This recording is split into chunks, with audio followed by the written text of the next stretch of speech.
மனைவி பெயரில் உள்ள சொத்துக்கள், நகைகளை அபகரித்த, உணவு உடை வழங்கி பராமரிக்க தவறிய வீட்டை விட்டு துரத்திய மகன் மீது நடவடிக்கை எடுக்க கோரி 76 வயது ஓய்வு பெற்ற அரசு ஊழியர் மாவட்ட கலெக்டரிடம் புகார்.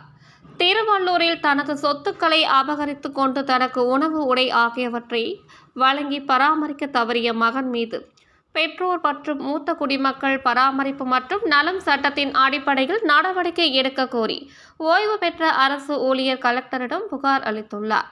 திருவள்ளூர் பாரதிதாசன் தெருவை சேர்ந்தவர் ரகுநாதன், வயது 76, ஓய்வு பெற்ற அரசு ஊழியரான இவருக்கு 3 மகள்களும் ஒரு மகனும் உள்ளனர். இந்நிலையில் கடந்த 2022ஆம் ஆண்டு ரகுநாதனின் மனைவி சந்திராவை மகன் பாலாஜி தனது வாகனத்தில் ஆவடி அடுத்த மோரை கிராமத்திற்கு அழைத்துச் சென்றுள்ளார். அப்போது வாகனத்தை அஜாக்கிரதையாக ஓட்டியதால் ஏற்பட்ட விபத்தில் மனைவி சந்திராவுக்கு தலையில் காயம் ஏற்பட்டு சென்னை ராஜீவ்காந்தி அரசு மருத்துவமனையில் சிகிச்சை பெற்று வந்தவர் சிகிச்சை பலனின்றி உயிரிழந்தார். அதே நேரத்தில் மகன் பாலாஜி செய்த விபத்தினை மறைத்துவிட்டு மனைவியை தவறி விழுந்து விட்டதாக தெரிவித்தனர். ஆனால் தாயார் இறந்ததற்கு செய்ய வேண்டிய எந்த சடங்குகளையும் மகன் பாலாஜி செய்ய மறுத்துவிட்டார். மேலும் மனைவி சந்திரா பெயரில் வங்கியில் இருந்த ₹18 லட்சம் மற்றும் 25 சவரன் நகை மற்றும் வெள்ளி நகைகள், நில பத்திரங்கள், ஆவணங்கள் பேங்க் லாக்கரில் இருந்தது. அதற்கு மகன் பாலாஜியை வாரிசுதாரராக நியமித்துள்ளார். ரகுநாதன் தனக்கு உடல் நிலையும் கண் பார்வையும் செவித்திறன் குறைபாடும் இருப்பதால் மகன் பாலாஜியை நியமிக்க மனைவியிடம் தெரிவித்துள்ளார். அதனை அடுத்து தனது தரப்பில் இருக்கும் குறைபாடுகளையும் அவருக்கு சாதகமாக பயன்படுத்தி கொண்டு இருந்த நகைகளை, பணத்தையும் ஒரு பகுதி எடுத்து மகன் பாலாஜி செலவு செய்துள்ளார். மேலும் இதுவரை தனக்கு உணவு, மருத்துவ செலவுகளோ, மருந்து மாத்திரைகளோ எதுவும் வாங்கி தரவில்லை.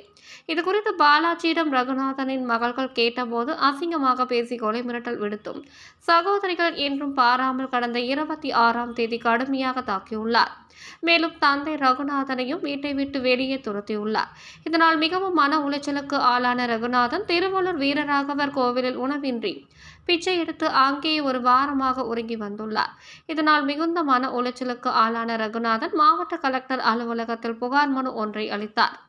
அதில் என் உழைப்பில் வந்த வீடு, நகை மற்றும் வெள்ளி பொருட்களை எனது மகன் பாலாஜியும் அவருடைய மனைவி வேதப்பிரியா மற்றும் வேதப்பிரியாவின் தந்தை சந்திரசேகர் மற்றும் அண்ணன் லோகேஷ் ஆகியோர் திட்டமிட்டு என்னை வீட்டை விட்டு வெளியே அனுப்பி என்னை பசி பட்டினியால் கொடுமை செய்து கொள்ளவும் துணிந்து விட்டார்கள்.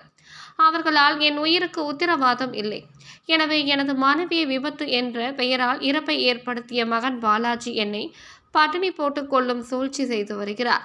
ஆகையால் தன்னை பராமரிக்க தவறியும் என் சொத்தையும் எனது மனைவியின் நகைகளையும் அபகரிக்க நினைக்கும் மகன் பாலாஜியிடமிருந்து என்னை பாதுகாத்து சொத்தை மீட்டு தர வேண்டும். மேலும் அதற்கு உடந்தையாக இருக்கும் அவரது மனைவி, மாமனார், மைதுனர் ஆகியோர் மீதும் தக்க நடவடிக்கை எடுக்க வேண்டும் என அந்த புகாரில் ஓய்வு பெற்ற அரசு ஊழியர் முதியவர் ரகுநாதன் தெரிவித்துள்ளார். என் பேர் ரகுநாதன் சார். திருவள்ளூர் பாரதிதாசன் தெருவில் இருக்கேன். நான் அரசாங்க வேலை செஞ்சு ரிட்டைர்மெண்ட் ஆகிட்டேன்.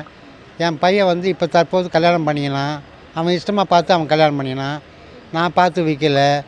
நான் வீட்டில் என்னை வீட்டை விட்டு தெத்தி விட்டுட்டான். சோறு போகிறதில்ல. மருமக, அவன் மாமனார்லாம் சேர்ந்துன்னு, மச்சாலாம் சேர்ந்துன்னு என்னை வெளியே போடான்னு கழுத்தை பிடிச்சி தள்ளிட்டாங்க சார். 3 வாரம் ஆகுது. நான் வீட்டுள்ளே போகல. அங்கங்கே பிச்சை எடுத்துக்கின்னு அங்கே வீரரார் கோயிலில் சாப்பிட்டுங்கிறேன் ஐயா. இப்போ கலெக்டர்கிட்ட மனு கொடுக்க வந்துக்கிறேன்.